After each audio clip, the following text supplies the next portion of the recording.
Xanımlar, dünən sizə öz balansınızda olan dollarla necə abunəliyi ödəyə bilərsiniz, onu çəkəsiydim. Uşağa görə çəkə bilmədim. İndi kabinetində 10 dollar kimdə varsa, siz həmin 10 dollarla da öz abunəliyinizi ödəyə bilərsiniz. Bunun üçün 3 xəttə vurursunuz. Mənim məlumatım hissəsinə daxil olursunuz. Burada sizin ID kodunuz var. Onu kopyalayırsınız. Yenidən 3 xəttə vurursunuz.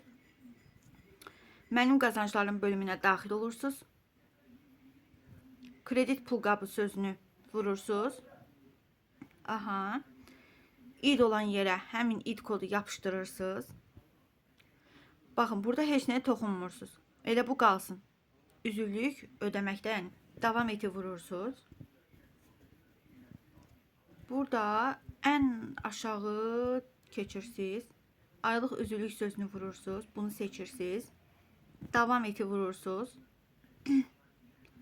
Baxırsınız, bəli, doğrudur. Kredit verin. Ok. Hazır. Baxmaq